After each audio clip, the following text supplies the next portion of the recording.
Ladies and gentlemen, this is JoeJinMovieSoAwesome. I'm Joe. I'm Jin. Today we are going to talk about Ahsoka, episode 5 and 6. Full spoilers ahead. You have been warned. Before I say here we go, I would also like to shout out ZZ. Thank you, loyal subscriber. We love you, brother. Wherever you are, have a great day. Keep tuning in. We won't forget. And thank you to Ichan Hong, our #1 subscriber.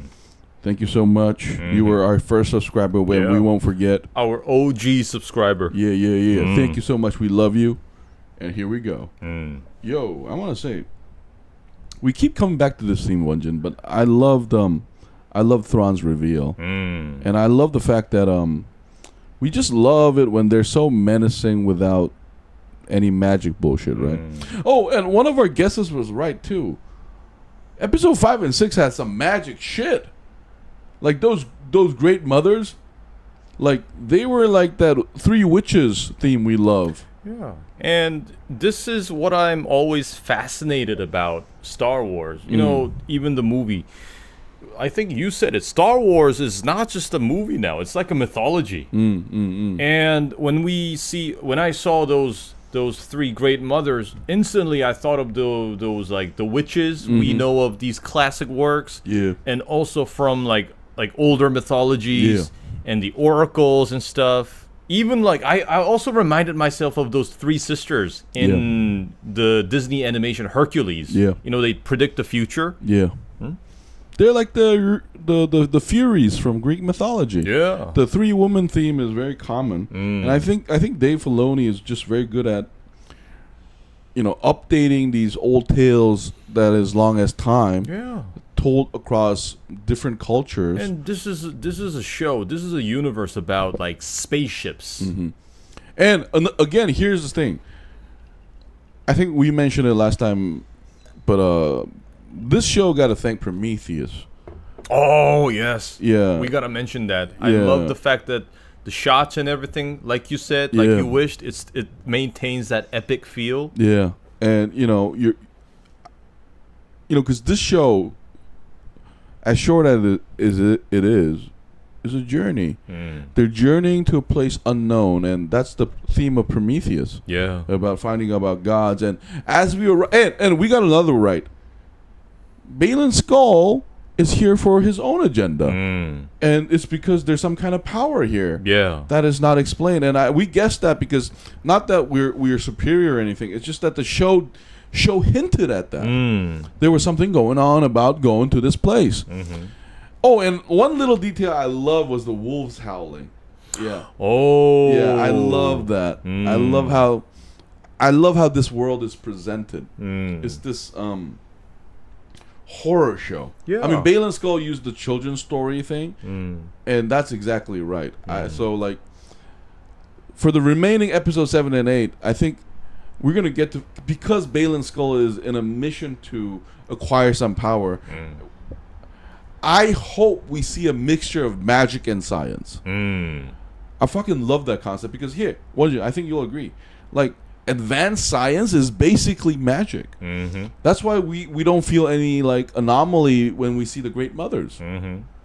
Because like hyperspace travel is already some fucking magic, man. Yeah, and we got to talk about the organic hyperspace jump. Yeah. You know, this is like the first time I ever saw something like this in Star Wars. Instead of, you know, these intergalactic spaceships, we see an organic organism using its own inherent power doing a hyperspace jump. Yeah. Hey, here's the thing though. After last week, I did a little bit of research. It turns out those whales were in the animated series.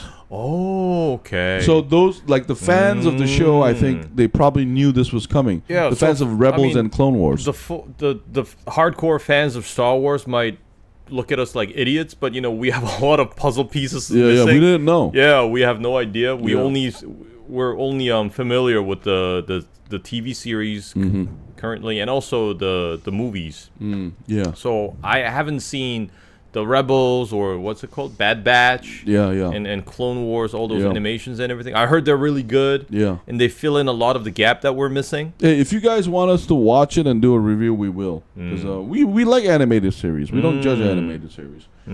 But this episode, like episode 6 specifically, I can tell you, it could be called like Thrawn is back.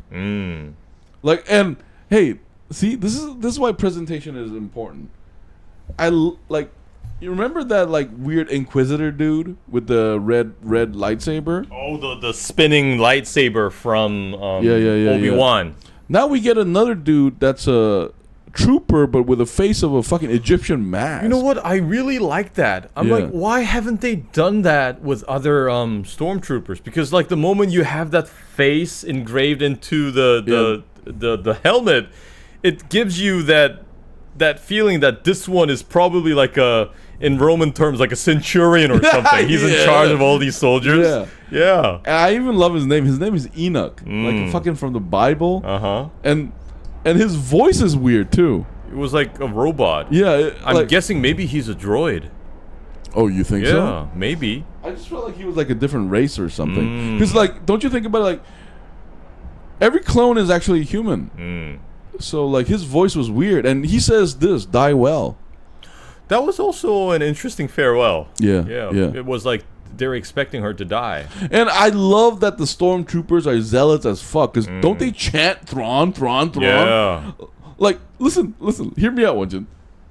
So these guys are meeting allies, Elizabeth and the Great Mothers, and these dudes, like North Korean soldiers, just went out there and for their boss's introduction, our great leader. Yeah, Thrawn, like, for this like 3-minute meeting. The all-time all-star in scores in NBA. Yeah, one of the criticism I have is that in retrospect, that scene was funny because later Thrawn just straight up goes to the Great Mother and says, "You asked to meet me," and they're like, "There's no march going on." But I love the fact that these soldiers just like willingly just stood there in formation and shouted their leader's name. But I love that because one of the criticism I have about the Empire, at least told in episode 4, 5, and 6, is like, we don't get to see many zealots. Yeah. Like the stormtroopers are almost like they're just props, really. But here we get this zealot version of them, and it's terrifying because if you look at their armor, it's all chipped. Yeah, that's right. And broken. It gives you this feeling that these guys are like survivors of something bigger. Yeah, hardcore. Yeah, they're like hardcore, and you know, for some strange reason, it also reminded me of those East German soldiers in Die Hard 3. Oh, who's like following what's his name? The bad guy. Yeah. Scar's voice. Yeah. What's his name? Our favorite. His name starts with an S, I think. Samuel? No, not Samuel Jackson. What's his name? But that dude from that hedge fund movie too. Yeah, also he plays that Richard CEO. Gere? Not Richard Gere. No, not Richard Gere. Oh man, it's killing me. He's so famous. I will eventually remind myself of it. But anyways, it reminded me of those East German soldiers. Yeah. I like that. And oh, one more thing. You know, I'm not really familiar with Thrawn. I learned that, like you did, that in the animation he had already made an appearance, and I think he played a huge part. And I really don't know the context, but the moment he showed up on screen, for some reason I couldn't shake off the image of Yondu from Guardians of the Galaxy because he's so blue. Yeah. I mean, except that his eyes are red. I mean, I was like the image of Yondu was overlapping. And I was expecting him to whistle at any point and just using that's funny. Yeah, use that pencil thing to pierce through his enemies. No, but for me it was Lars Mikkelsen from House of Cards though. For me, because like Lars Mikkelsen saved season 3 basically by being this ultra antagonist. And I think him as an actor, he's such a great actor, but he shines in roles of authority. And you know, and Thrawn, the way he walks and the way he talks, he just drips like authority and menace. And you know, we also see him in The Witcher. Yeah, playing that wizard. Yeah. I mean, he's just great at like Tywin Lannister actor. He's great at playing Charles Dance. Yeah, Charles Dance. He's just very good at playing this role. And I loved it when I love the way Thrawn talks too. He's a very logic-driven dude. It seems to me. And in this short episode, Jeremy Irons. Yeah, Jeremy Irons, not S.J. Jeremy Irons. Even in this short episode, they conveyed what kind of man he is. Because when Ahsoka's apprentice says something you don't understand, Thrawn straight up says, "You're probably right." This is a logic-driven dude. Yeah, and he's polite like the devil is polite in the fact that that's a very good point. Yeah, and also the way he honors like the deal, but he also doesn't. That see, I like that about these villains because they're different from Palpatine. Because Palpatine's like, "How dare you, worm! Infinite." Unlimited power. You little scrawny worm. And Vader's like, "Fuck you." The moment he sees you, you can tell his body language is like, "I'll kill you if you do something." Fuck one little you. thing. Yeah. So I love that they're continuing these villains that are a little bit more subtle. You know, Thrawn is very subtle with his threats too. Because I think that Elizabeth actor played it really well when the Great Mothers tell him that there's a Jedi coming, and and he's like, "Huh, that's interesting." And then the way he conveys threat to Elizabeth, because the actor did it well. Because if you want to play a terrifying person, your opposing actor needs to show you like that fear, and she did a fantastic job. And I love Thrawn going, "I want to know everything." Like, here's a man about control. He's like a Francis Bacon's pupil, basically saying power, knowledge is power. So he has no superpower, but his power comes from knowledge and control and logic. And you can like, I love this episode because you can tell he's the kind of guy that would shoot you without glee. You know, that's the difference between Palpatine and him. He would kill because it's necessary. Yeah, and that logic is very like terrifying. And I like that this character, we finally get like this character, because I hated like Snoke was also like literally a parody of the Emperor. You know, like emperors are emotional. They're like basically kids that have so many powers. Yeah. But here we have somebody that's completely driven. Even his first sentence was terrifying. What was a dream to some has now become a terrifying reality. Thank you, Great Mothers. And I also love like his reaction to Sabine's story. He's like, "So you gambled the fate of the galaxy." Yeah. No, but that was a great line because you can tell this is a man that leaves very little to chance. He's a very calculating person that I think does a lot of risk assessment. That's why when he says, "I want to know everything about Ahsoka." But I think the Master was a hint, because I think we're going to see Anakin again. I think Anakin is going to come back for somehow and play a very big role, because you have to assume that Thrawn knew Anakin Skywalker, because they were both Imperial officers. And if, just like, you know how Baylan Skoll said, if you're in the Jedi Order, everybody knew Anakin. So if you're in the Empire, everybody knows Darth Vader. So I think that's going to come up when Ahsoka and Thrawn finally meet. And Thrawn is going to be like, "I knew your master. I knew Vader. And I don't know fucking Anakin. I just met Vader, and Vader was this dude."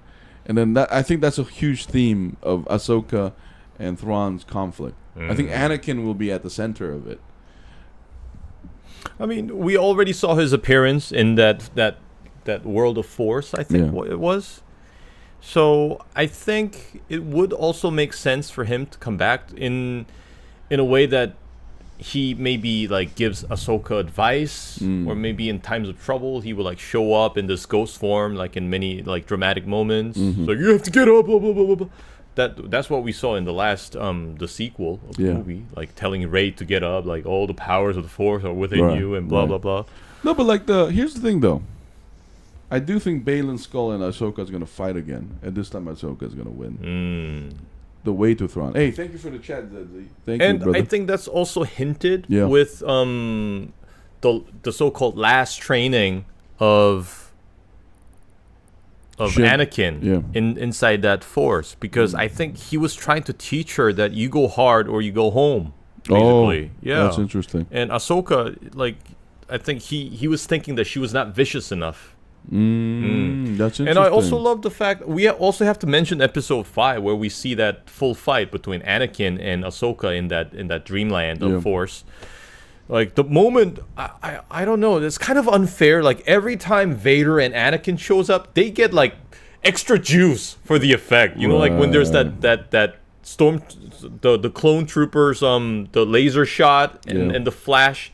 He alternates between the form of Vader and Anakin. Yeah. Man, why do these guys have to make Vader so awesome all the time while they shit on other characters? Yeah, I mean, Vader's shadow is always going to be in Star Wars. Yeah, we're always going. Is he going to show up? He's such an icon. It's just inevitable when you see the dark suit and the red blade and the iconic voice.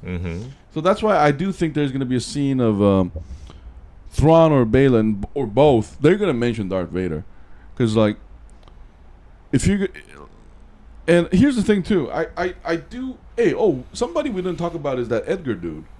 I like the actor. Oh, Ezra. There we go. Not right, Edgar. Ezra. I'm sorry. First of all, he's handsome as fuck. I can't even tell his race. What do you think he is? I don't know. Maybe a bit Hispanic and Middle Eastern kind of. What a good-looking dude. Yeah, maybe like Spanish, maybe. Hey, but hats off to the actors for conveying like they definitely don't want to bang each other. They're like brother and sister or something. That's the impression I got. Like that's a great actor. And I do feel like we have to guess though. Do you think Thrawn is gonna make it back to our galaxy? I think he will, because if they stop him from getting back to the galaxy that he used to, then there's no season 2. Yeah, there's no season 2. There's no further story to build upon. No, but do you know what's funny though? Because of episode 7, 8, and 9, they never mentioned Thrawn. Oh, that's right. Or maybe they're gonna say that, you know, this is like an alternative thing. It's not canon. And, I mean, they do this all the time in Star Wars. No, like but this is definitely this canon. Like basically it's like divided. It's like this is canon. This is not. Yo, you can already imagine some Disney studio boss in a meeting, and he's like, "So, shall we make an official statement that 7, 8, and 9 didn't exist? Because they're already 7, 8, 9 is not canon." Yeah, let's delete that. And you know what's funny? I think we live in an age, this internet age, where we're going to be okay with it. They're going to be like, yo, this is canon now. Ahsoka is. And by the way, if that ever happens, I'm pretty sure fans will be so excited for it. Yeah. Nothing against the actors, though. I think it's just the franchise that was managed really poorly in retrospect. Because I did like the first episode. Yeah. Was it The Force Awakens? Yeah. There were so many mysteries, and I like it. Yeah. I liked it, actually. Episode 7. And Harrison Ford was in it, too. But, you know, still, I have to shit on episode 7 because, like, the moment, what's his name? Kylo Ren was introduced, I was not convinced about the helmet because Vader wore it because of necessities. That was just like a prop for him. No, but he was a fanboy. I think you said that. Yeah, that helmet was not necessary. Yo, but let me say this though. In his defense, he's just being a poser. No, but who in each one of us isn't the Vader fanboy? Like I would wear that shit. Hey, I would wear that shit if I could say your lack of faith is disturbing, and then I can fucking force choke somebody. Vader is just like, and besides, I bet like. Every secret Sith is going fucking Vader and Palpatine. What the fuck? And Plagueis the Wise. He was immortal, but fucking like they're writing notes. Hey, here's the thing though. Now that you mentioned it, I wish the Star Wars universe in general would introduce more Sith though. You know, the villain is always more fascinating. You know, but you know, I'm not a huge Star Wars like connoisseur or enthusiast, but I think from what I know, there can only be 2 Sith. Yeah. We at a given time. Yeah, I think there can only be 2. So. No, but officially, but that because we already seen the Inquisitors. Those do. Well, they're not Siths. They're Inquisitors. I know. So what I'm saying is like, it'll be great if Star Wars can deliver to us besides Thrawn, which is fast. Thank you. That's why we like Thrawn. Like. A truly compelling villain. I have a great idea. It better be great, motherfucker. In order to do that, Ezra is gonna be a Sith. Oh, you think so? Oh, that's a great twist. That's gonna be a twist. So now they found him, but actually he's already turned to the dark side. Yo, now that you mention it, this would be great. If Baylan Skoll, the power he's looking for, Ezra already knows too. And they're gonna go fight there. Yeah. Oh! And then there's this ancient power, and Ezra gets it, and he turns evil. Yo, that's brilliant. Another brilliant idea just came up thanks to you. Not that I'm brilliant. The idea is brilliant. Shut the fuck up. So, like, we're going to have a 2-on-2 Jedi fight. Oh, that would be nice. With Baylan and Shin Hati. Uh-huh. Shin Hati and Baylan are going to pretend that they're looking after Ezra, like, going after them. But I think they're actually, those two in the next episodes are going to seek some ancient temple. And it's going to be...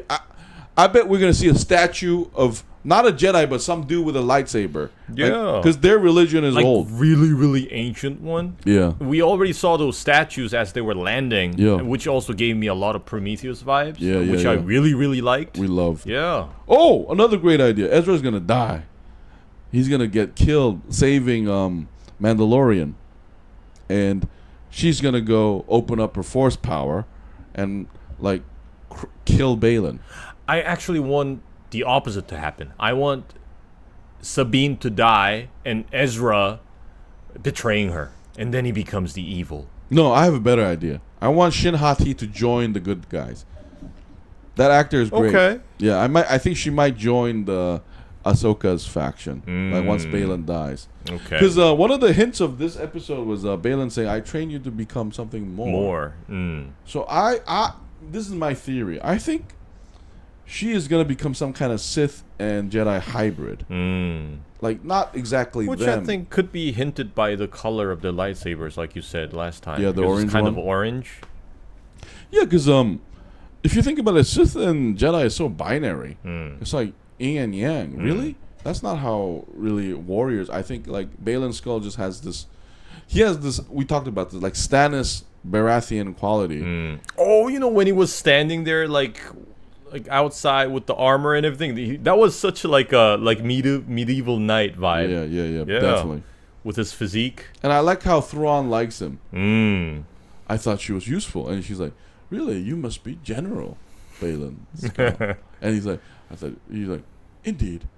Now there's a familiar name." And then like I love how like great minds think alike sort of thing. And like Shin Hati's like, "But I thought you made promise." "Yes, he did." And then after he finds Ezra and the promise is fulfilled, so Baylan can fuck them up anytime he wants. And Baylan's like, "Fuck yeah." Kill them both. Yeah. And I think the mercenaries, like the nomads, were also a homage to the old Star Wars, because they make those grunting sounds. Like they're those dudes. They're like the ancestors of the Mandalorian desert people, like from Boba Fett. Remember the Sandman? Yeah, I think they're like Sandman ancestors or something. The Sand People. Yeah, I wouldn't mind seeing this ancient being too. Yeah, because dark magic is already open. So hey, don't you want? Remember, we also saw that myth of Mandalore. You know, like that big or like whatever the monster thing inside the water. Yeah. So maybe there could be like another mythical creature on this planet. And I did some study. This planet is called Dathomir or something. Dathomir. This is where Darth Maul was born. Oh, really? Yeah. Hey, his home planet is this planet. Oh, interesting. Yeah, that makes a lot of sense because the Great Mother seems like they're not human species. Oh, and I love one of the Dark Sister goes, "It reeks of Jedi. This piece of shit. Who brought this bitch here?" They're like immediately. It's like the insult was like very Shakespearean. Like fuck.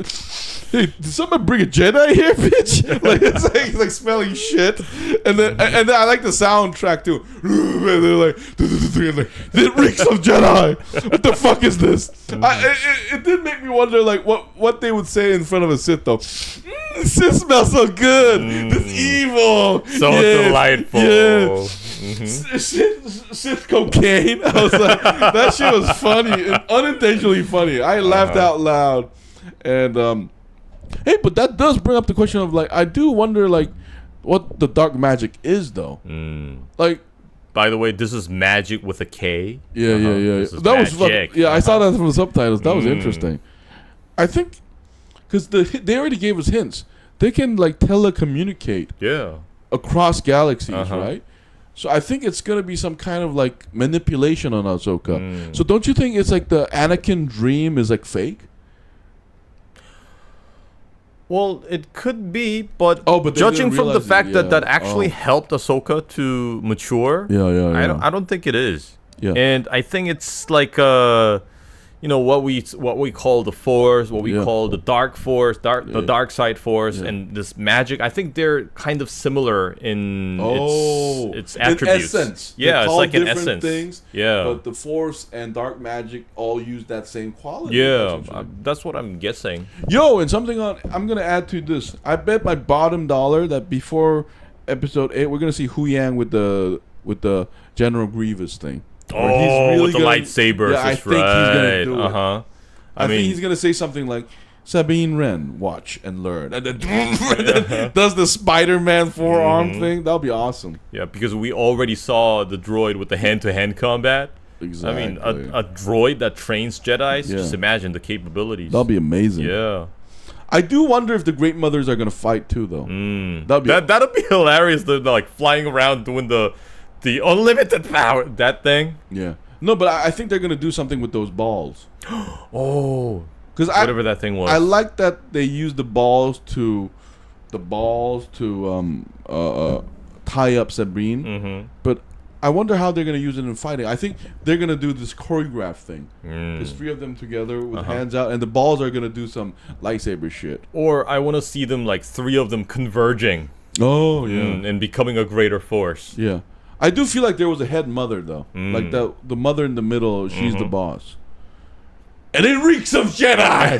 What the fuck? These scums. Who didn't clean up this Jedi? Why is this Jedi on the floor? That shit was like, hey, hats off to that actor, because like even with the voice change, you could truly hear like the annoyance. It conveyed disgust so well, and I felt bad for Sabine because I felt like it was a worse insult, like the Jedi's insult. You're a Jedi, bitch! Like it's like a, oh my god, that was great. But I do like I did like the fight scene with the mercenaries too, though. The actor did a fantastic job, and I think she's become. I like her fighting style, but what did you think? I thought it was like a hybrid Jedi Mandalorian thing going on there. Like she does. Yeah, that's right. She was like using the Beskar armor to deflect it, and then because I mean she's not completely adept with the lightsaber. She uses the Mandalorian armor, and then she's using the what's it called? I would love another fight scene with her and Shin Hati, because there was some like rivalry. Going cat on. fight going on, and I would love her to meet again. And this time, I think another hint might be she might use the Force for real this time. Yeah, because we saw Sabine finally using the Force when it was needed. Yeah. So finding Ezra, I think. Oh no, I don't think it was being used, because we think that she's using the Force. Maybe she did, but then the starship arrives. The destroyer. Yeah. No, but I think finding Ezra is gonna wake up her Force or something. Hey, but anyway, I want to say this. Ahsoka is a great show, because every show, my love for the show keeps rising, and so far it has delivered on all fronts. And I really can't wait to watch the 2 episodes. I do want to see this story concluded. It's giving me Mandalorian vibes when I first watched the first season. And I also would like to mention the fact that all these different series of Star Wars spin-offs, like The Mandalorian, Andor, and now Ahsoka, they all have like different color. Andor was like espionage. It had a lot of these like the senators' politics and stuff, and blah blah blah blah. And Mandalorian was basically like a Western thing. And Ahsoka is also it has its own color. This is what I like about it. Yeah, it's more epic. It's grand, and the scale is huge too. They're traveling galaxy through Wales. And it's this hero, because Ahsoka is I think she's a little bit a different character than Andor and no, but they have this common. They're gray people. Oh, that's true. The new Star Wars is definitely embracing that gray character. It's not like Luke, because Luke is purely good. But here we get these gray. Well, I don't know. Maybe the sequels kind of blurred that. Oh, it did. You know, he was like really like bitchy to what's his name, Ben? Yeah, who's addicted to space whale milk for some reason. Let's not talk about that, man. We were doing good. And then okay. Let's not go to the sequels. Yeah. Hey, but I would say this show has been interesting, fascinating villains. Baylan Skoll, Thrawn, they're all interesting. Even Elizabeth, if she's interesting. Yeah. Because in Mando, but here's the thing: I do want to see Mando and Baby Yoda make appearance, though. That'd be amazing. Oh, Grogu! But are they in the same? Oh, okay. They are in the same timeline because Ahsoka there. appeared in the Mandalorian. Yeah. I just keep getting confused about the timeline. So this is after Episode 6, The Return of the Jedi, and but this is before The 7. Force Awakens. Yeah. Okay, so Luke is out there somewhere. Yeah, and even Mando, because Walter White's enemy mentions Thrawn return. Is he returning, bitch? And some other like Shadow Council dudes like Thrawn's return is imminent. So I think we are gonna see. You know, here's the thing, though. I think there might be a movie or a series that combine them all, and it'll be amazing. It'll be like Star Wars Avengers shit going on. And you know, one thing I want to give credit for Marvel is Avengers showed that like different heroes can work together, and that's amazing. Yeah, if done well. But anyway, let's give a letter grade to Episode 6. What do you think? Episodes 5 and 6. Yeah, number grade. I would give it like an 8.5. I'll give it a 9. I fucking love Episode 6. Episode 6 is the only Ahsoka episode that I watched twice. Oh, really? Yeah, because I loved it. I just love the presentation. Just Thrawn coming up, the build up and the payoff was amazing. Well, one thing I didn't like about Thrawn's appearance is that, you know, I had no idea about who Thrawn was. So when the ship arrived and all these soldiers, the stormtroopers are lined up, at first I could not figure out who Thrawn was. Because, you know, he was in the white uniform and everything. I was expecting something like Vader, you know, like black and dun dun dun dun. But no, he looked like one of those officers on the bridge. No, that's what I loved about him, though. He's like the banality of evil. Like he's like that Moff Gideon guy. Because Moff Gideon is also a bureaucrat. Yeah, but you know, at least he had a cape. Oh yeah. Right. So I was kind of confused. So who's Thrawn here? No, see, so is it the blue guy? So everyone's a fan of Vader. I like that he takes that symbolism. Because I bet every evil guy's like, well, we got to catch up to Vader.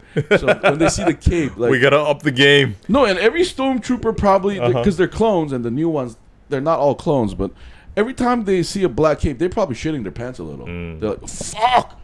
Like, what the fuck? And every time they see like a cowl, they're like they're double shitting their pants. Is that they probably saw their colleague get lightning? Like Palpatine's like, your program was 2 hours late. Oh shit! What the fuck? Like, and then they're going like they're doing like the communist Stalin thing where pretend you saw nothing. You know, every time Vader shit his pants.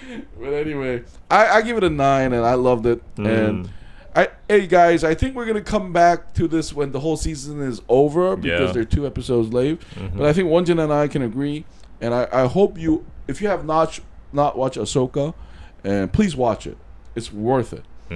I would give this Andor level. This is better than Mandalorian season 3, and you mentioned it well, a different genre than Andor. Yeah, I loved it.